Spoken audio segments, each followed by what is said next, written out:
네, 26년 1월 25일 살리는 교회가 네 번째 예배로 하나님께 영광을 돌리겠습니다. 오늘의 말씀은 레위기 9장 1절에서 6절, 22절에서 24절까지입니다. 제가 한 절, 여러분 한 절, 맨 마지막 절 같이 크게 읽습니다.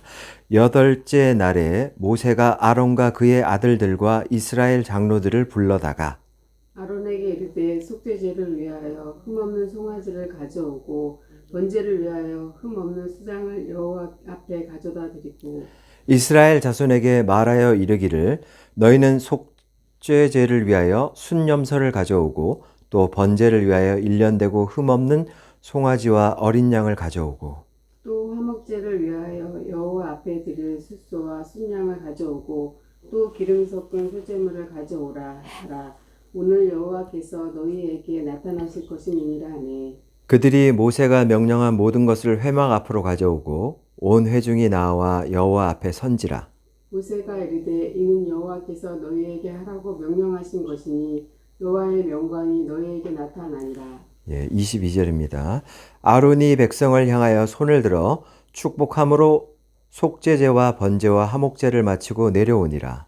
모세와 아론이 회막에 들어갔다가 나와서 백성에게 축복하며 여호와의 영광이 온 백성에게 나타나며 같이요. 불이 여호와 앞에서 나와 제단 위에 번제물과 기름을 사른지라. 온 백성이 이를 보고 소리 지르며 엎드렸더라. 아멘. 네, 저는 오늘 하나님 우리에게 나타나소서라는 제목으로 말씀을 증거하게 됩니다. 오늘 우리가 삶을 살아가면서 하나님을 전혀 있는지 없는지조차 깨닫지 못하고 밋밋하게 살아가는 성도들이 참 많습니다. 근데 실제 하나님은 살아 있습니다. 그러면 오늘날에도 하나님을 만나는 사람이 있고 하나님을 만나지 못하는 성도들이 있습니다. 분명 예수 그리스도를 영접했음에도 불구하고 하나님과 계속 매일매일 소통이 되는 사람이 있고 그렇지 못하고 그냥 하나님이 계신지 안 계신지조차 모르고 삶을 살아가는 사람이 많습니다. 근데 오늘 설교를 통해서 하나님 실제 살아있구나를 알게 될 거고 살아있는 하나님을 어떻게 하면 만나는구나 라는 걸 알게 될 겁니다. 그러면 그 하나님을 왜 꼭 만나야 하는지 그런 부분에 대해서 집중적으로 이제 설교를 하게 됩니다. 먼저 배경을 설명한다라면 노예 생활을 하던 이스라엘 민족이 200만이 하나님의 10가지 재앙을 통해서 출애굽했습니다.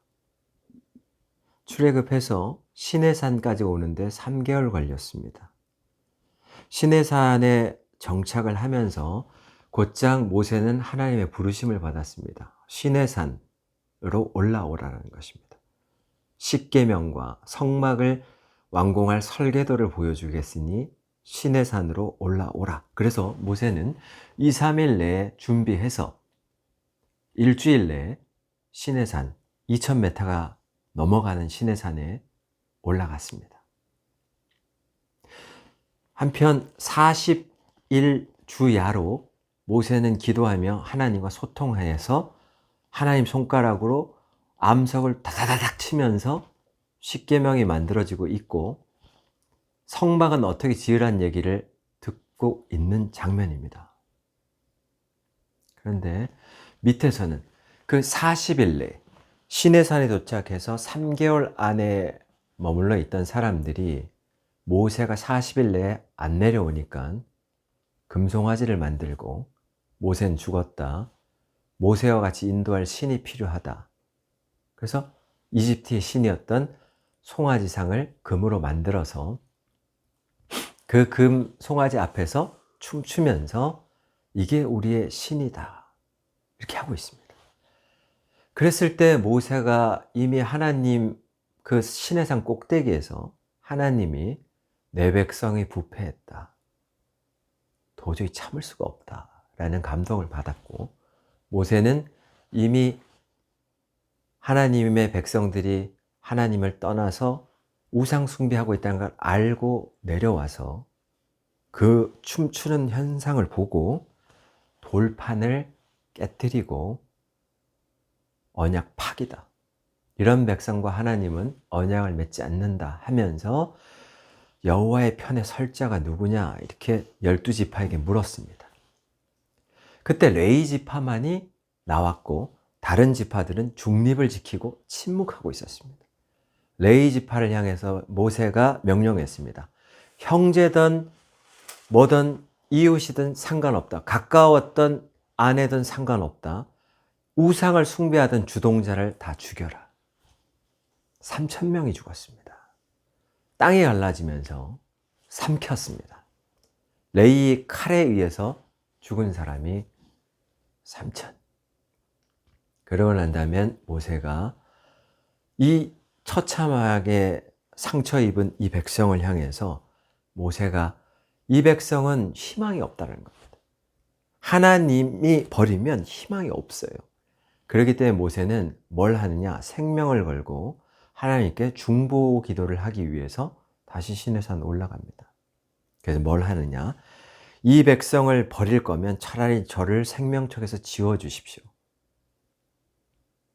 나를 지우지 않을 거라면 이 백성을 용서해 주십시오. 목숨을 걸고 기도했고 하나님이 뜻을 돌이켰고 그래서 다시 돌판을 만들어줬습니다. 그리고 성막은 이렇게 지어라. 다시 말해줬습니다. 그래서 금송아지 사건 이후에 이 백성은 처참하게 하나님이 어떤 분인지 살아있는 하나님의 칼날에 배임을 당했기 때문에 엄청 떨고 있는 백성들입니다.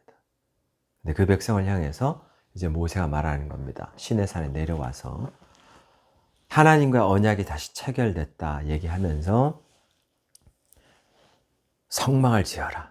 그래서 약 9개월 정도에 걸쳐서 결국 성막이 완성됐습니다. 그럼 오늘 본문은 언제냐? 성막이 완성되고 난 다음에 약 7일 동안 제사장을 세웁니다. 그리고 오늘 본문은 8째 날 되는 이 본문은 성막이 완성되고 8일째. 그때 제사장을 세운 제사장 임무식이 막 처음 시작되는 시기입니다. 요때가. 근데 요때 하나님께서 뭐라 하냐면 6절에 보면 모세가 이르되 이는 여호와께서 너희에게 하라고 명령하신 것이니 여호와의 영광이 너희에게 나타나리라. 예, 모세는 다시 한번 얘기하고 있습니다. 오늘 너희들이 하나님이 하라는 대로 모든 것을 준행하여서 성막을 지었다. 이 성막을 짓는데 이 성막이 큰 천막이라고 보시면 되는데요. 우리가 거리를 가다가 공사하고 있는 그 공사 현장을 이렇게 안 보이게 가림막으로 해놨지 않습니까? 그런 것처럼 생각하시면 됩니다. 외부에서 봤을 때는 절대 안이 보이지 않습니다.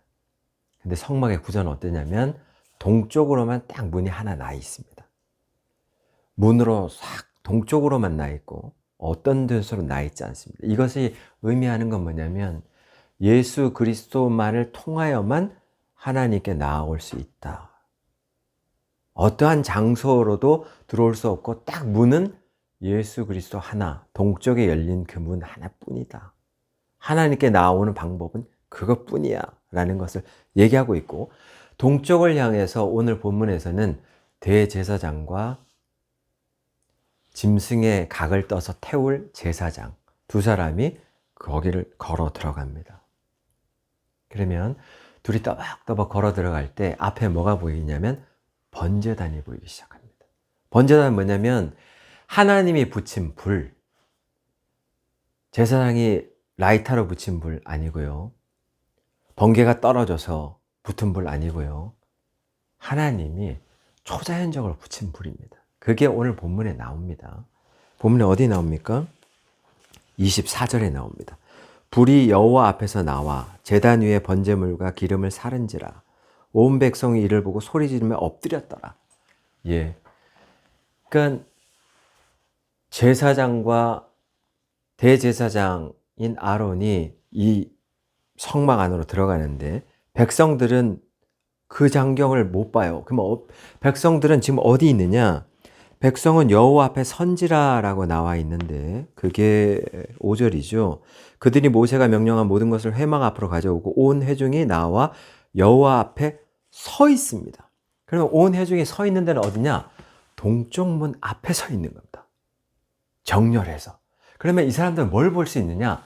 동쪽 문 안에서 제사장과 대제사장이 걸어 들어가고 그 뜰, 성막의 뜰이라고 하는데 그 성막의 뜰은 보여요. 번제단은 보여요. 그리고 그 번제단 뒤쪽으로 물두멍이 보입니다. 그 물두멍 뭐냐면 제사장이 우리 이스라엘 백성의 죄를 대신해서 숫 염소를 각을 떠서 거기서 내장, 이제 내장 부분인데 정확하게 말하면 콩팥과 그 위에 신장, 간에 덮인 그런 기름덩이 이런 것을 그것만 태웁니다. 그러면 하나님이 그 연기로 인해서 그걸 연락받으시면 이스라엘을 1년 동안 지었던 죄를 완전히 사해준다 라는 뜻입니다. 그것이 가능해졌을 때만 제사장은 이제 물두멍에 가서 손을 씻습니다. 그러면 이제 손을 씻는다는 무슨 뜻이냐면 죄는 속해졌고 더 정결한 상태로 이제 그때까지는 성막의 뜰이었는데 그 다음에 이제 정결해진 상태로 물두멍에 손 씻고 대제사장이 성소 안으로 들어갑니다. 성소는 지붕이 있어요. 그러면 이스라엘 백성은 성소 안으로 들어가는 순간 아무것도 못 봅니다. 성소 안에서 뭐가 진행되는지 몰라요. 성소의 구조는 어떠냐면 좌측에는 7 금 등잔대가 있습니다. 거기에 하나님이 붙인 불, 그러니까 아까도 말했지만 하나님이 초자연적으로 불을 내려서 번제단에 붙었던 그 불은 절대 꺼지지 않게 하라. 레위기 6장 12절에 13절에 나왔습니다. 항상 이 불이 피워져 꺼지지 않게 하라. 그게 왜 그러냐면 속죄는 끊임없이 진행돼야 된다는 뜻입니다. 불이 꺼지면 속죄의 문이 닫힌다는 겁니다. 그렇기 때문에 이 불은, 하나님 붙인 불은 절대로 꺼트리지 마라. 그게 명령이에요. 그리고 이제 거기에서 불을 붙여가지고 금 등잔대 불을 딱 붙여놨던 그 불이 붙어 있습니다. 성소에 들어가면 좌측으로. 그게 상징하는 건 뭐냐면 하나님은 너희 인생의 빛이라 모든 어두움을 제거한다. 이런 뜻입니다. 그 다음에 우측으로 딱 보면 성소에 진설병 그 상이 차려져 있어요. 모락모락 김이 나는 떡이 차려져 있습니다. 그게 의미하는 건 뭐냐면 하나님은 너희의 생명 유지를 위해서 모든 것을 공급한다. 그런 뜻입니다. 그리고 앞쪽으로 더 사박사박 걸어가면 그 앞에 분향단이 있습니다. 그 분향단 뭐냐면 대제사장 기도를 올리고 드디어 하나님 임재하는 지성소로 휘장을 턱 열고 들어가야 됩니다. 근데 그 마지막 단계에 분향하는 분향상이 있는데 거기에 이제 향에 불을 붙이면 그게 이제 올라가는 연기가 하나님께 올라가는 기도의 향기입니다. 근데 여기서 중요한 건 뭐냐면 처음부터 예수 그리스도를 통해서 들어왔던 모든 사람들은 번제단에서 반드시 자기의 죄를 씻어야만 다음 단계로 이동된다는 겁니다. 그래서 그 다음 단계에서 정결하게 하는 모든 정결한 삶을 살겠다고 손을 씻는 제사장과 똑같이 우리 모두는 그렇게 인생을 살아야만 하나님을 만나는 단계로 지금 들어가는 겁니다. 그래서 그 성소 안에서도 하나님은 우리의 인생의 빛으로서 어둠을 몰아내 주지, 나의 근심, 어두웠던 모든 것들은 하나님이 계시지 라는 걸 인정하는 사람에겐 그 빛이 햇볕과 같이 환하게 비치기 때문에 따뜻한 인생이 펼쳐지게 됩니다. 그리고 우측으로 보면 아까도 말했지만 모락모락 김이 나고 있는 그 떡을 항상 먹고 사는 문제는 하나님이 책임져 주시지. 그리고 앞에 가서 분향단에서 그 하나님을 믿고 기도합니다. 할 때 그 기도는 하나님께 상달이 되는 겁니다. 하나님이 그 기도를 듣는다라고 얘기합니다. 그리고 난 다음에 이제 대제사장이 그 두꺼운 휘장, 그 천막 같은 거를 톡 열고 툭 들어가면 거기가 하나님이 임재하고 있는 곳입니다. 언약궤가 있습니다. 금으로 덮여 있는 뚜껑의 언약궤. 그 언약궤 안에는 아론의 쌍난 지팡이, 만나 항아리, 십계명이 있습니다. 그럼 그게 상징하는 게 뭐냐? 하나님이 여기 임재하는 이 공간은 너무나 거룩해서 아무도 출입이 안 됩니다. 대제사장만 출입할 수 있어요. 대제사장 발목에 방울 달고 출입합니다. 왜 방울에 방울 달고 출입하냐면 죄 짓는 순간 대제사장도 하나님 앞에서 그냥 죽습니다. 그러면 딸랑딸랑 소리가 안 나면 사람들이 줄을 질질 끌어가지고 끌어내야 되는 겁니다.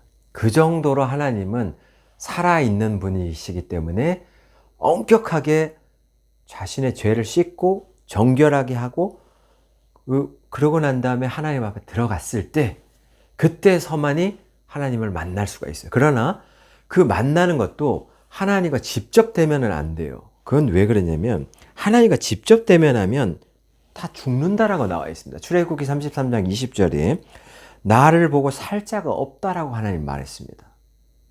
그렇기 때문에 하나님은 자기 자신을 직접 드러내는 방식이 아니라 제단을 통한 방식으로 나타나는 겁니다.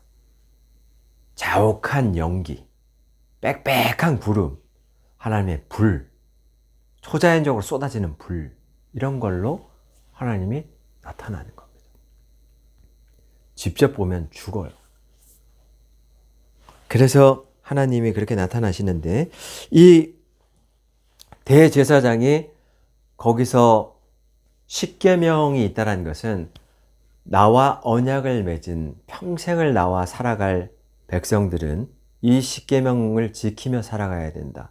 결혼 생활에 당연히 도덕적으로 지켜야 할 법이다. 이런 것들입니다. 주된 것은 우상 숭배하지 말라. 굉장히 강력한 겁니다. 그럼에도 불구하고 이 교회를 다니면서 점을 치고 교회를 다니면서 더 뭔가 신령하게 은사 위주로 성경에 나와 있지 않지만 자기가 성령을 받았다 하면서 뭔가를 계속 얘기하는 사람들이 있습니다.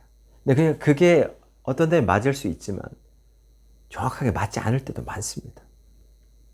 우리는 살아있는 하나님의 말씀으로 이 인생을 살아가는 겁니다. 그래서 십계명이 하나님 임재하고 있는 그 방에 십계명이 있어요. 만나 항아리 왜 있습니까? 39년 6개월 동안 만나를 담았던 그 항아리는 먹을 걸 책임진다는 뜻입니다. 내 백성은 내가 먹을 걸 책임진다. 26년 말에 가면 경제적으로 상당히 어려울 수 있습니다. 그래도 나는 하나님의 백성입니다를 정말 고백하고 자기 죄를 늘 씻고 있고 물두멍에서 오늘 하루도 계속 정결하게 손을 씻고 하나님의 성소로 들어가고 있는 여러분이라면 하나님께서 너의 먹을 것을 책임지겠다고 말하는 게 이게 약속입니다. 진짜로. 아론의 쌍난 지팡이를 통해서 그게 굉장히 오래된 지팡이인데 거기서 싹이 난다는 것은 하나님은 죽어있지 않고 정말 죽어있는 것 같은 것도 살릴 수 있다는 능력을 표현하는 겁니다. 이게 하나님의 임재의 방에 있습니다. 이 임재를 우리는 믿고 있고요. 이 하나님을 만나는 겁니다. 이제 제가 제 얘기를 잠깐 해준다면 1월 10일, 올해 1월 10일부터 성경을 일주일 하루에 7장씩 읽어야 되겠다 해서 이제 진행을 계속 해오고 있습니다. 그리고 한 이틀 뒤부터 이제 1시간씩 걷기 시작하면서 그때부터 이제 기도가 조금씩 시작됐습니다. 그랬더니 뭐가 살아나냐면 곧장 하나님과의 교제가 살아나면서 뭘 물어보면 하나님 답해주고 감동이 있고 그렇군요. 그러면 저는 어떻게 하면 좋겠습니까? 그러면 또 어떻게 답해 주시고. 이게 곧장 살아났습니다. 지금 이 본문에서도 말하고 있지만 24절에 불이 여호와 앞에서 나와 제단 위에 번제물과 기름을 살랐다라고 나와 있습니다. 그러면 불은 여호와 앞에서 나왔다라는 것은 지성소에는 지금 현재 아론 대제사장이 있고 번제단에는 제사장이 있어요. 두 명이 지금 있는 가운데 불이 나오는 겁니다. 그럼 불은 어디서 나왔느냐? 여호와 앞에서 나왔다는 뜻은 여호와가 임재하고 있는 지성소 그 위에 빽빽한 구름에서 불이 어디까지 나왔습니까? 번제단 위까지 나온 겁니다. 불길이 그냥 화형방사기처럼 쭉 나오는 겁니다. 그런데 번제단 위까지입니다. 동쪽 문까지 확 뚫고 나온 게 아니라 번제단 위까지만 나왔다. 그 뜻은 뭐냐면 하나님이 어떤 사람만 만나주겠다라는 거냐면 번제단에 와서 네 죄를 씻는 사람까지만 하나님이 만나준다는 뜻입니다. 삶을 살아가면서 자기 죄를 씻지 않고 하나님 계신지 안 계신지 모르겠어. 그런 사람은 하나님이 이 본문을 통해서 명확하게 드러내는 겁니다. 안 만나준다. 그래서 그 사람은 하나님이 계신지 안 계신지 잘 모르겠어. 이렇게 희미하게 사는 겁니다. 그러나 분명한 것은 뭐냐면 하나님을 믿고 있는 자들은 번제단 위에서 그 불은 꺼지지 않게 하라는 하나님이 항상 너희가 지었던 죄를 제거하기 위해서 내게 예수 그리스도 이름으로 기도드렸습니다. 라고 고하게 된다면 그 번제단 위에서 너희를 대표하는 예수 그리스도의 순양을 통해서 어린 양을 통해서 완전히 너희 죄를 제거해 주겠다는 게 지금도 활활 타는 불에서 살아있음을 증거하고 있는 겁니다.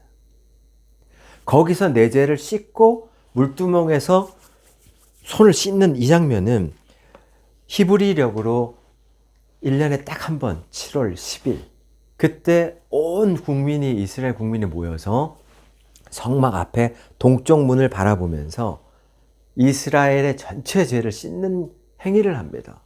그때 이스라엘 전체를 대변하는 숫 염소 한 마리를 딱 가지고 각을 떠서 이스라엘 모든 각자의 죄들을 시몬경, 양소영, 장신덕 이런 모든 죄들을 그 양에게 부여합니다. 그러면 각자가 다 저 양은 내 죄를 대변한 난데 그 상황에서 나를 대신해서 피를 뿌리면서 죽어가는 모습을 보고 내가 대신 죽은 것을 처절하게 느끼고 그리고 죽었던 그 순염소의 피를 번제단 뿔에 바르고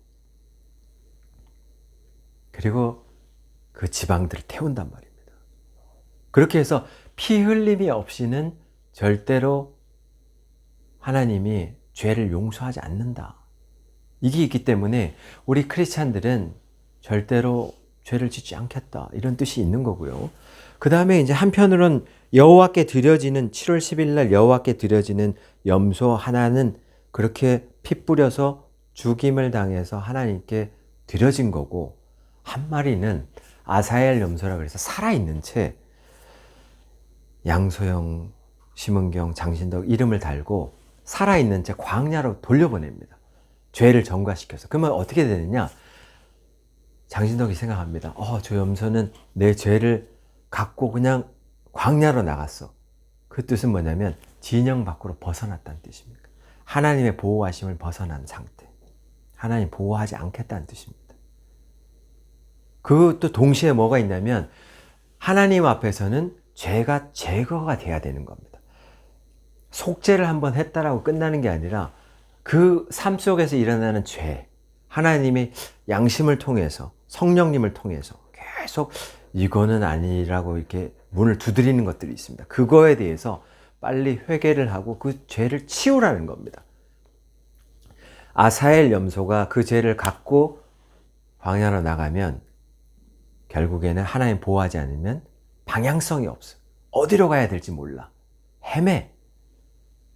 그 다음에 곰의 습격, 이리의 습격, 사자의 습격을 당할 수 있습니다. 처참하게 뜯길 수가 있습니다. 이게 죄를 갖고 있는 사람의 운명입니다. 그래서 하나님은 죄 짓지 말라라고 한 겁니다. 예, 저는 오늘 다 말씀을 드렸는데 결국 하나님이 우리 인생에서 나타나는 경우는 번제단에서 항상 자기 죄를 예수 그리스도의 이름으로 예수 그리스도의 피로 깨끗이 씻고 그 어린 양 때문에 내가 구원받았다. 그 어린 양에게 감사한다. 예수 그리스도만이 나의 주인이 되시고 나를 살리신 분이다. 왜? 지금 살아있다가 죽게 됐을 때 하나님이 있는 영원한 곳으로 곧장 이동하기 때문에 우린 죽지 않습니다. 영혼 자체가. 그랬다가 예수 그리스도가 재림했을 그때는 그때가 뭐 언제가 될지 모르겠지만 재림하는 그때는 부활체를 입어서 강력한 몸을 그 영이 입어요. 그래서 영원히 하나님과 사는 상태로 가는 겁니다. 이런 상태이기 때문에 우리 믿는 사람은 죽지 않는다라고 얘기하는 겁니다. 그러나 믿는 사람은 죽지 않는다고 얘기하는 거죠. 그러나 믿지 않았던 사람들은 뭐 하나님 어디 계셔 했던 사람들은 굉장히 무서운 둘째 사망에 처하게 되는데 예수 그리스도가 재림했을 때 영원히 죽는 끓는 그 불에서 타들어가다가 죽을 것 같으면 또 환생해서 계속 타들어가는 고통을 계속 누리는. 그래서 아브라함이 봤던 게 뭐였냐면 목이 너무 마르다고 부자가 그 손가락 끝에 물 한 방울 맞아서 내 타들어가는 혀에다 잠깐만 찍어주면 안 돼요 하는데 안 된다라고 얘기하지 않습니까? 그러니까 그 단계를 거친다는 겁니다. 그래서 우리는 하나님은 분명히 살아계신데 못 만나는 사람들은 각성해라. 삶이 진짜 회개를 안 했기 때문에 하나님 못 만나는 거다. 저는 오늘 그 말씀 드렸습니다. 기도하시겠습니다. 하나님 아버지 감사합니다. 진짜 하나님 살아계시고 백성들이 다 놀래서 불이 떨어지는 걸 보면서 송아지 사건으로 간담이 선을 했는데 그 하나님 진짜 살아계시는구나. 9개월 만에 다시 접한 그 하나님이 정말 살아계시는 거에 놀래서 기쁘기도 하고 무섭기도 하고 존경스럽기도 하고 그 하나님만 믿고 살래요. 그렇게 고백했던 것처럼 자기의 일상에서 죄를 씻고 그 하나님과 동행하는 축복받은 모든 자들에게 축복해 주시옵소서. 예수 그리스도의 이름으로 기도드렸습니다. 아멘.